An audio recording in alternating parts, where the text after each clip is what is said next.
इदानीं चिन्मय प्रदीप इति स्थाने अस्मि सन्दीपनी साधनालये पवै मध्ये अस्ति मया सह मम भ्राता प्रदीप महोदय अपि अस्ति चिन्मय प्रदीप इति स्थाने एव स्वामी चिन्मयानन्दस्य जीवनस्य सर्वेषां चित्राणि चलनचित्राणि सर्वम् अत्र बहु सम्यक् रीत्या अत्र ते स्थापितवन्तः एव सर्वेषां कृते तस्मिन् काले पश्यतु 1960s 1950s इति काले स्वामीजी अत्र आगत्य एतादृशं स्थानं पवै मध्ये तारा इति एका महोदया अस्ति सिन्धी भगिनी अस्ति सिन्ध् देशतः सा एव सर्वं स्वामिनः कृते दत्तवती बहु सम्यक् स्थानम् अत्र इदानीं बहवः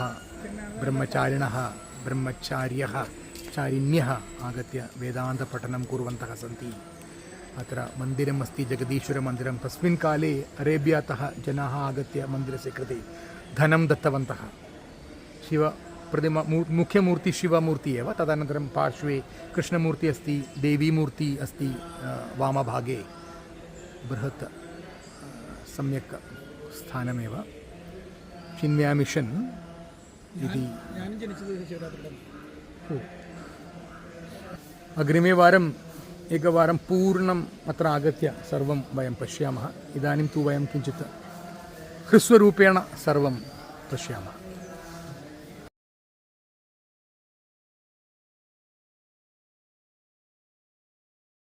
इदानीं चिन्मया प्रदीप इति स्थाने अस्मि यत्र स्वामी चिन्मयानन्द आचार्यस्य कुटीरमस्ति तत्रैव सः तस्मिन् काले वासं कृत्वा बहूनि पुस्तकानि लिखितवान् मया सह मम भ्राता अस्ति प्रदीप महोदयः सः इदानीं सानोसे अमेरिकातः आगतवान् केवलं 24 होरा एव अत्र मुम्बै मध्ये मया सह निवसति पश्यतु स्वामीजी तस्मिन् काले 500 गीता ज्ञान यज्ञास् कृतवान् classified Gita into topics for daily life, took the Gita to the corporates and colleges and the elite English speaking people, established Sandeevanis to produce Hindu missionaries, make a study scheme for Vedanta.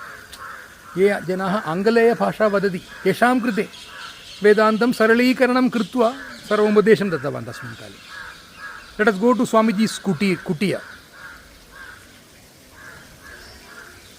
So this was made in 1963. For Swamiji this was made by Kamdar Mahodaya, तस्य पत्न्याः कृते 1963 तस्मिन् काले तस्य निर्माणम् अभवत् इति अत्र लिखितमेव. महोदय अग्रे आगच्छतु. एतदेव स्वामिनः प्रमुखचित्रं. सर्वेषाम् अन्तः वासना अस्ति. पूर्वजन्मकृतमेव वासना. सर्वेषां वासना अस्ति. तदनन्तरं body, mind, intellect. Okay? Then comes perceiver, feeler, thinker. From objects we get perceptions, from emotions we get feelings, and from thoughts the thinker. So intellect will give you the discretion, mind will keep you wavering all throughout. Intellect will tell you to do good, this or that or good or bad. So Vedanta says permanent happiness is our true nature as the self. Reducing the vasana pressure and destroying ignorance through self-knowledge is the way to experience it. Using the equipment BMI, each individual, PFT, is seeking permanent happiness amidst the temporary objects, OET. OET are temporary objects, emotions, thoughts. Individual is the perceiver, the feeler, the thinker. And the equipment through which we do all this is the body, mind and intellect. And underlying thing is vasana. Why do certain people think differently? Two twins, why do they think differently? Because the vasana is from their mujjanma kritam karmataha eva. So you are right now in the place where Swamiji spent something like 20-30 years of his prime life. Then he went to the United States and he was doing a lot of Gita Jnana Yajnas there. And Swamiji's last days were somewhere in the United States. That's where he passed away. And then his mortal remains were brought to a place in Bharat again, in the northern part of the country, and finally cremated there. So after having been here for the last 20 minutes with me, we also went to the Jagadishwara temple. What do you want to say? If you can speak in Malayalam, that will be more better because ours is a Bharatiya channel. Peaceful feeling, atmosphere. It's different, very objective world in a very different outlook. I enjoy that.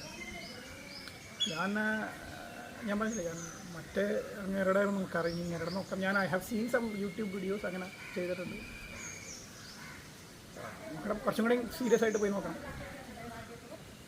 Vedanta ennulla subject ne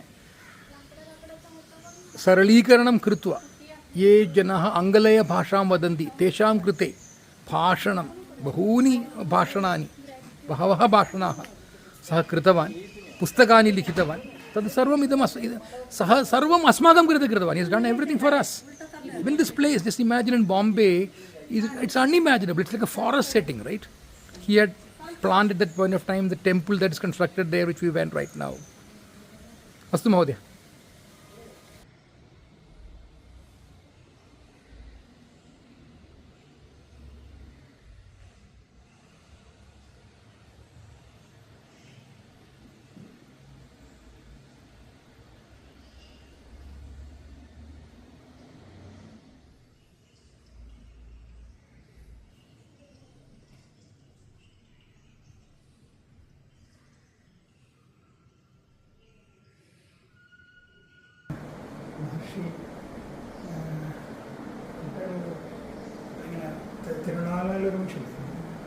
Ramana Maharshi. Swaminah tasmin kalasya shayana prakoshtah Swaminah kutire asmi aham yatra Swami upavishya Vedanta पाठनं कृतवान्.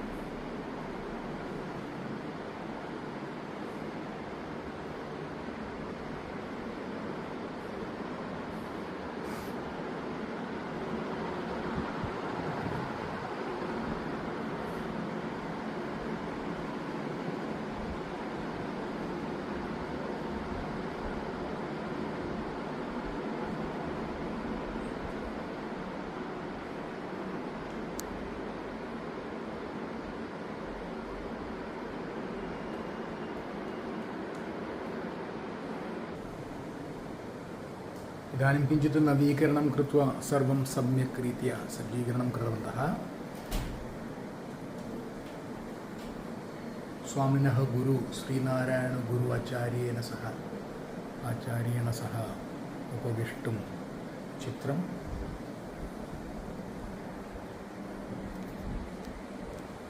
स्वामिनः पादुके पश्यतु.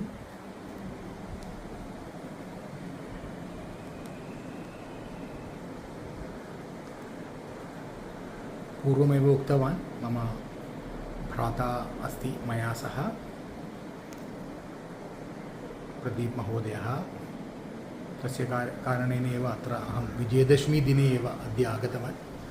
अद्य 24-2020 वर्षस्य October मासस्य 12 दिनाङ्कः.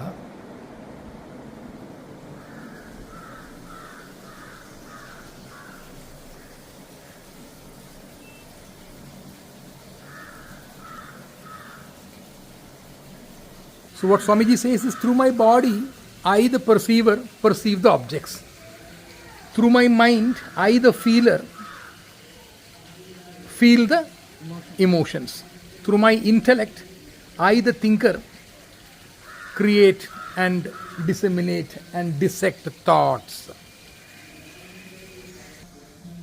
Tasmin kale Swaminah Shishyaganaha प्रथम गीताज्ञान यज्ञ 1951 इति वर्षे पुणे ज्ञानयज्ञ कृतवान् हरिहर भजन समाज इति स्थाने. द्वितीय ज्ञानयज्ञ 1953 मध्ये मद्रास् मुण्डक उपनिषत् इति कृतवान् तृतीयज्ञानयज्ञ डेल्ली मध्ये माण्डूक्य उपनिषत् आधारेण कृतवान्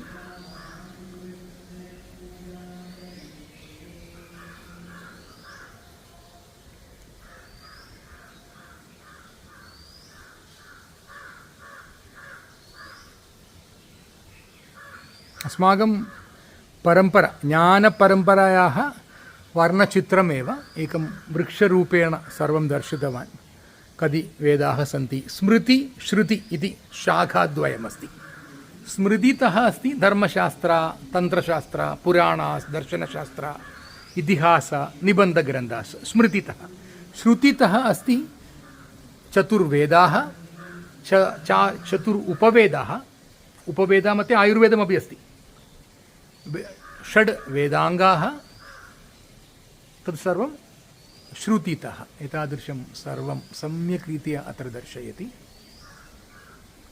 समयम् आवश्यकं महोदय सर्वं द्रष्टुम् एकदिनस्य कार्यक्रमः एव लेट् अस् बी प्रौड् हिन्दूस् इति स्वामी तस्मिन् काले उक्तवान् Oh, no, he has said that. Why should I say that? This is the first time.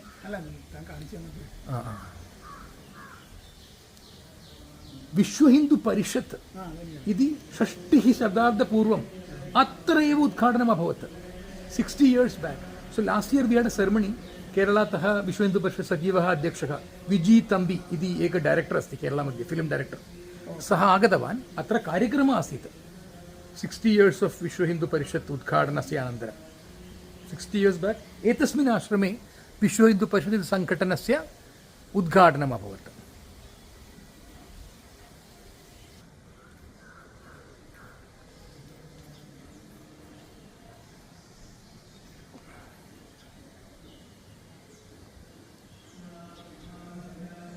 Chinmaya mission मोटो इति वदामि चेत् if to give maximum happiness to maximum people for maximum time तदेव बहु लघु सरल वाक्यमेव तस्मिन् काले तस्य चिन्तनं वीक्षणं कियत् विशालम् इति पश्यतु महावाक्यमन्दिरम् इति स्थानम् अस्ति तत्र पश्यतु you have to discover yourself इति एव एतस्य अर्थः इत्युक्ते स्वयमेव वयं डिस्कवर् कुर्मः अन्वेषणं कृत्वा कृत्वा एव यत्र द्वारमस्ति यत्र किमस्ति मिरर् अस्ति इति वयं न जानीमः एव पश्यतु सर्वम् अस्माकमेव प्रतिरूपम् इत्युक्ते तत्त्वमसि इति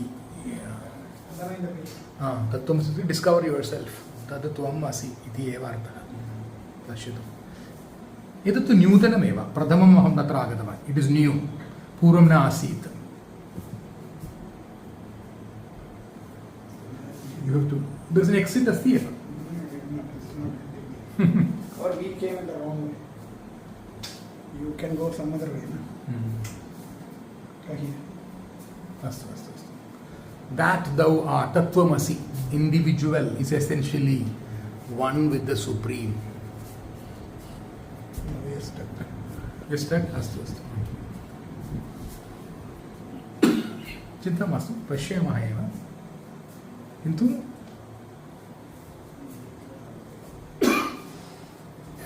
अत्र अस्ति अत्र अस्ति